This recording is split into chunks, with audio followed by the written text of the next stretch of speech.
So guys, जैसा कि हमने पिछले एपिसोड में देखा, शियाओ इंपियल पास की तरफ बढ़ने लग गया था, पर रास्ते में उसे हे वुशांग ने रोक लिया था, पर शियाओ ने उसे आसानी से हरा दिया था। वहीं मेंग तियानजिंग ने भी कांग तुओ की बॉडी के अंदर अपनी हाफ प्रिमोडियल सोल को भेज दिया था, जिससे उन्होंने उसे मार डाला था और वो शियाओ को लेकर इंपियल पास पर लौट आए थे, जिससे सभी काफी खुश थे। फिर अब हम एक एकांत जगह को देखते हैं जहाँ मेंग तियानजिंग कल्टिवेशन किया करते थे और वहाँ उस वुडन बॉक्स को ओपन करने की कोशिश करते हैं, पर वो इसमें कामयाब नहीं हो पाते और वो शियाओ को उसे लौटाते हुए कहते हैं, तुम सभी कबीलों को इस पर स्टडी करने दो। शियाओ उनकी बात मान लेता है और कहता है कि आपकी ये चोटें काफी गहरी लग रही है, जिस पर वो कहते हैं कि मैं एशेज ऑफ ट्रिब्यूलेशन से खुद को रिबॉर्न कर रहा हूँ। मैंने ऐसी चोटें कई बार सही है, इसीलिए मुझे इनकी आदत है। मैं कुछ समय के लिए एकांतवास में जा रहा हूँ, मेरी चिंता मत करना। और वहाँ उनका सोल लैंप जला हुआ था जो उनके जिंदा रहने का संकेत था। वो कहते हैं कि तुमने इस बार अनगिनत दुश्मनों को मारा है, विदेशी लोग को तुमने भारी नुकसान पहुंचाया है, तुम्हारा ये योगदान काफी बड़ा है, इसीलिए इसे गर्व से सभी लोगों को बताओ।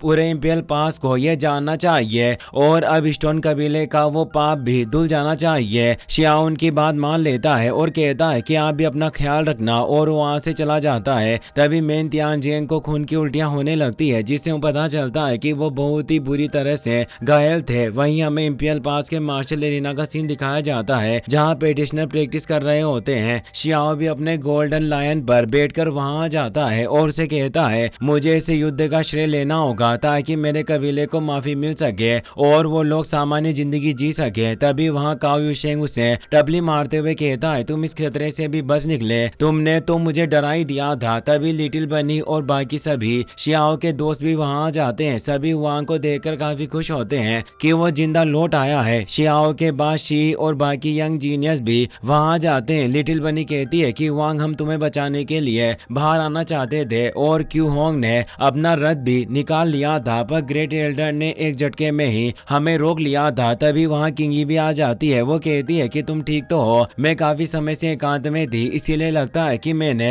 बहुत कुछ मिस कर दिया। शियाओ कहता है कि माफ करना, मैंने तुम्हें चिंतित किया। एम्पर बटरफ्लाई और एंट किंग भी वहां जाते हैं। एंट किंग कहता है कि इसी सड़े हुए वुडन बॉक्स के लिए दुश्मन ने हमला किया था और पूरी दुनिया ने तुम्हारा शिकार किया। तभी उसकी दोस्त बियान्यू कहती है, सुना है कि तुम्हारी ये शेर की सवारी एक प्राचीन शक्तिशाली जीव है। तभी वहां वांग शी जिन चान के साथ आ जाती है, साथ ही बाकी जिन फैमिली के लोग भी वहां आए थे। वो कहते हैं, कौन जाने कि ये हुआंग कितना झूठ बोल रहा है और कितना सच। हो सकता है कि इसे किसी ने बंदी बना लिया हो और अब ये संदूक हमारी जिन फैमिली का होगा, और जिन ये जो सेल्फ रिलीज रियल्म में था वो इस संदूक को हासिल करना चाहता था। काओ युशेंग गुस्से में कहता है, मेरे भाई ने जान जोखिम में डालकर सीमा पार खून बहाकर इसे हासिल किया है और तुम अपनी बेतुकी बातें करके इसे लेना चाहते हो। शियाओ के सभी दोस्त उसके साथ है। किंगी भी बोलती है, हुआंग इतनी महत्वपूर्ण चीज वापस लाया है और सभी को ये बात पता है, इसीलिए पूरे इंपियल पास को उसका सम्मान करना चाहिए। और तुम लोग इस तरह का बर्ताव कर रहे हो, तुम्हारे इस रवैये से क्या लोगों का दिल नहीं टूटेगा। और वो बियान्यू भी कहती है कि मैंने सुना है कि इस युद्ध में तुम्हारी जिन फैमिली ने कोई योगदान नहीं दिया। तुम्हारा जो ये रुतबा है, कहीं ऐसा तो नहीं कि वो बस पीछे छिपकर मिला है और तुम बस युद्ध से बचकर दूसरों का श्रेय लेते हो। और आज हम सभी देखते हैं कि तुम भाई वांग से इस वुडन बॉक्स को छीनने की हिम्मत कैसे करते हो। और सभी को लगता है कि अगर ग्रेट हीरोज के साथ ऐसा ही सुलूक होता रहा तो फ्यूचर में कौन अपनी जान जोखिम में डालेगा। एल्डर बोलता है कि मैं मानता हूँ कि इस बार वांग का योगदान काफी बड़ा है, लेकिन उसकी वजह से काफी सारी मुसीबतें भी खड़ी हुई है। इस पर किंगी कहती है, एल्डर आपकी ये बात पूरी तरह से अनुचित है। हुआंग ने आखिर भला कौन सी मुसीबत खड़ी की। जिस पर एल्डर कहता है कि इस अकेले को बचाने के चक्कर में हमने लगभग हमारे ग्रेट एल्डर मेंग तियानजिंग को खो ही दिया था। इसकी यह छोटी सी सफलता इस अपराध की भरपाई नहीं कर सकती। लिटिल बनी कहती है कि तुम अपनी बकवास बंद करो, ये एक गुरु और शिष्य के बीच का मामला है, तुम्हें इसमें बोलने का कोई हक नहीं है। शियाओ अब आगे आता है और उन्हें कहता है कि तुम लोग गद्दार हो। जिन जान गुस्से में आ जाता है और कहता है कि हुआंग, क्या तुम जानते भी हो कि तुम किससे बात कर रहे हो। और वो उससे लड़ने के लिए अपनी पावर को एक्टिवेट कर लेता है। जिन फैमिली के लोग कहते हैं कि हमारे यंग मास्टर यंग जनरेशन के लीडर हैं जो सिर्फ 24 साल की उम्र में सेल्फ सेवरिंग रियल्म में पहुंच गए हैं। इतिहास में ऐसा करने वाला ये पहला व्यक्ति है। शियाओ कहता है कि इंसान को अपनी हद पता होनी चाहिए। अगर कोई खुद ही अपनी बड़ाई करे तो दूसरे उसकी क्या इज्जत करेंगे। लेंगे। और वो जिन जान से कहता है कि क्या तुम जानते हो कि तुम किससे बात कर रहे हो। इससे जिन जान को गुस्सा आ जाता है और वो कहता है कि बदतमीज। गोल्डन लाइन समझ गया था कि ये अपनी मौत को दावत दे रहा है और जो ऐसा करता है उसका मरना तो तय है। जिन जान अपने ग्रेट सन मैनिफेस्टेशन को एक्टिवेट करने लगता है और कहता है कि मैं आज तक कभी नहीं आ रहा, और वो एक ग्रेट स्वॉर्ड को क्रिएट कर लेता है जिस पर शियाओ मुस्कुराता है और वो अपनी बुद्धा गॉड बॉडी को एक्टिवेट कर लेता है, जिससे जब जिन जान उस पर हमला करता है तो शियाओ बुद्धा के थर्ड फॉर्म का इस्तेमाल करके उस स्वॉर्ड को एक झटके में ही तोड़ देता है और वो जिन जान की तरफ उस पाम अटैक को छोड़ देता है और जिन जान को धोबी के कुत्ते की तरह पीटने लग जाता है, जिससे वो गंभीर रूप से घायल होकर ग्राउंड पर आ गिरता है। सभी शियाओ की पावर देखकर हैरान रह जाते हैं। शियाओ कहता है कि हमारे बीच पावर का बहुत बड़ा गैप है, इसीलिए लड़ने का कोई फायदा नहीं। जिन जान हैरानी के साथ कहता है कि तुम सेल्फ सीवरिंग रियल्म के मिड स्टेज में पहुंच गए, आखिर कैसे पॉसिबल हो सकता है? आज तक कोई भी 25 से 20 साल की उम्र में इस लेवल तक नहीं पहुंच पाया। इस पर गोल्डन लायन उस पर हंसने लगता है और एंड किंग भी उसका मजाक उड़ाते हुए कहता है तुम आखिर कैसे यंग जनरेशन के लीडर हो? क्या तुम कभी इसीलिए नहीं आ रहे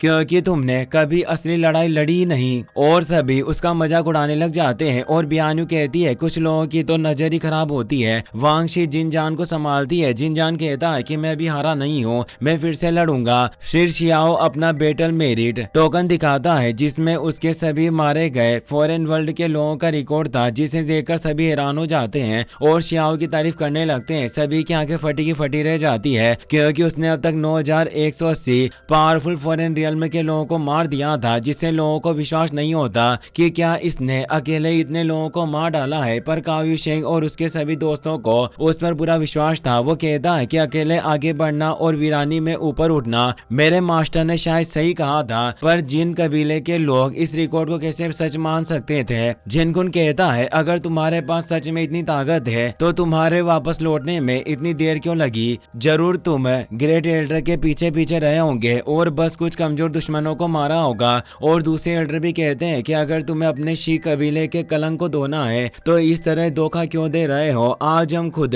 तुम्हारा इंतजाम लेंगे और तुम जैसे युवाओं को सिखाएंगे कि कभी भी झूठा श्रेय नहीं लूटना चाहिए। और वो सभी जिन और वांग फैमिली के लोग हमला करने के लिए आगे बढ़ने लगते हैं। गोल्डन लायन कहता है तुम बूढ़े लोग भी हुआंग से एक लेक्चर लेकर सीखना चाहते हो? क्या तुम्हें पता भी है कि इस पूरे रिकॉर्ड में हुआंग ने अकेले ही सिद्ध ने सेल्फ रिलीज रियल्म के एक्सपर्ट को मार गिराया था। शियाओ कहता है अगर तुम सब खुद मुझसे मार खाना चाहते हो तो फिर मैं अकेला ही तुम सबका इंतजाम लूंगा। और वो अकेला ही उन सभी से लड़ने चला जाता है। काव्यू शेंग और उसके बाकी दोस्तों को फिक्र होती है और वो भी उसकी मदद करने के लिए जाने लगते हैं, पर गोल्डन लायन उन्हें रोक लेता है और कहता है कि तुम बीच में मत आओ। अगर कोई मरने की जिद कर रहा है तो बस तमाशा देखो। सभी एक साथ वांग पर हमला करते हैं, पर वांग की स्पीड और पावर इतनी भयानक थी कि वो सभी लोगों के अटैक को एक बार में ही भांप लेता है और तेजी से उनके अटैक से बचते हुए उन्हें हिट करने लगता है। वो अपनी अलग अलग बुद्धा टेक्निक का इस्तेमाल कर रहा था, जिससे वो जिनकुन और बाकी सभी को एक एक हमले में ही ढेर कर देता है। पर यह देखकर गोल्डन लायन खुश नहीं होता